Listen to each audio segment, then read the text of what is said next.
అనంతరం AITUC deputy ప్రధాన కార్యదర్శులు ముస్కె సమ్మయ్య, బ్రాంచ్ కార్యదర్శి ఎస్కే బాజీ సైదాతో కలిసి మాట్లాడారు. గనుల వేలాన్ని నిలిపివేయాలని కేంద్ర మంత్రి కిషన్ రెడ్డిని కలిసి కోరడం జరిగిందన్నారు. తెలంగాణ సింగరేణి గనుల్ని సంస్థకే అప్పగించాలని, బీజేపీ సింగరేణి ప్రాంత గనుల్ని వేలం ప్రైవేటీకరణ నిర్ణయాన్ని కార్మిక వర్గం తీవ్రంగా వ్యతిరేకిస్తుందన్నారు. కేంద్ర ప్రభుత్వం సింగరేణికి నామినేషన్ పద్ధతిలో గనులు కేటాయించాలని డిమాండ్ చేశారు.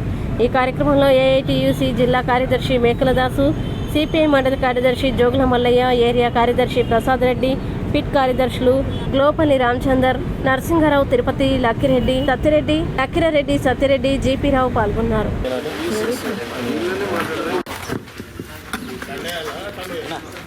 బొగ్గు గనుల వేలంకు వ్యతిరేకంగా ఏఐటీసీ యూనియన్, భారత కమ్యూనిస్ట్ పార్టీ తీసుకున్న నిర్ణయం మేరకు సింగరేణి వ్యాప్తంగా అన్ని కలెక్టర్ల ఆఫీసు ముందు 5వ తేదీ నాడు ధర్నాలు చేసి కలెక్టర్ ఆఫీసు ముట్టడి చేసి మెమోరాండం ఇవ్వడం జరిగింది.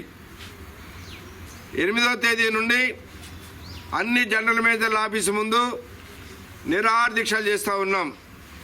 రేపు జిఎం ఆఫీసుల ముందు ధర్నాలు, అట్లాగే 12వ తేదీ వరకు ఈ నిరాహార దీక్షల కొనసాగింపు.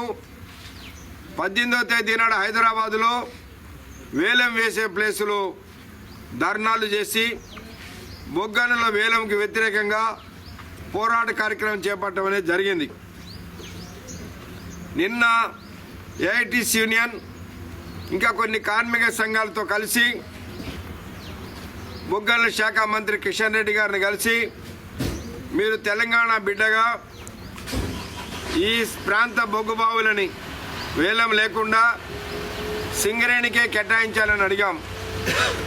వారు కూడా స్పందించి చట్ట పరిధిలో ఏమాత్రం అవకాశం ఉన్నా నేను సింగరేణి కేటాయించే ఏర్పాటు చేయించుతాను, ఐఆమ్ విత్ సింగరేణి అని చెప్పారు. వారు సంతోషం, వారికి ధన్యవాదాలు. ఆచరణలో మరి ఈ 4 బావులు ఎల్లందులో ఏదైతే కోయగూడెం మైను అరవిందో కంపెనీకి అలాట్ అయిందో దాన్ని రద్దు చేయాలి. అటనే సత్తుపల్లిలో ఏదైతే మైను అవంతిక కంపెనీకి అది రద్దు చేయాలి.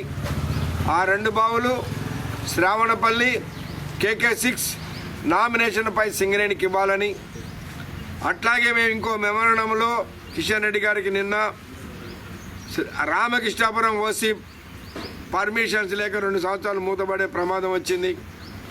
కొత్తగూడెం VK7 పర్మిషన్ లేక ఓపెన్ కావట్లేదు. ఎల్లందు రొంపేడు ఓసి పర్మిషన్ లేకుండా ఓపెన్ కావట్లేదు.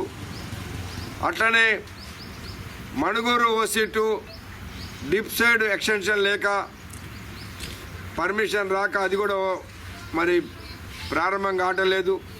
ఈ 4టికి కూడా తక్షణమే సెంట్రల్ గవర్నమెంట్ నుంచి పర్మిషన్ ఇప్పించాలని కోరాం. అదేవిధంగా రోషయ్య గారు ముఖ్యమంత్రిగా ఉన్నప్పుడు ఏదైతే తాడిచెర్ల మైను మన కార్మికుల పోరాటంతో మనకు వచ్చిందో అది వెంటనే ఏర్పాటు చేయాలని, ఈ 8-9 మైన్స్ కనుక సింగరేణిలో వస్తే సింగరేణి లైఫ్ ఇంకొక 15-20 సంవత్సరాలు పెరుగుతుంది. ఏఐటీసీ యూనియన్ గుర్తింపు సంఘం ఎన్నికల సందర్భంలో కూడా చెప్పాం కార్మికులకి, గత 12 సంవత్సరాలుగా సింగరేణిలో ఒక్కడు కూడా కొత్త మైన్ రాలేదు. టీఆర్ఎస్ ప్రభుత్వం కొత్త మైన్ల కొరకు ప్రయత్నం చేయలేదు. ఉన్న బాయిలే ప్రైవేట్ వాళ్ళకి ఇవ్వడానికి సహకరించారు. కాబట్టి ఏఐటీసీని గెలిపిస్తే తప్పనిసరిగా కొత్త బాయిల కొరకు ప్రయత్నం చేస్తామని చెప్పినాం.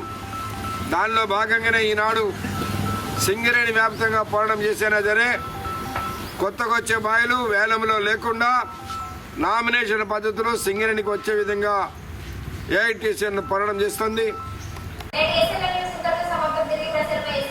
మళ్ళీ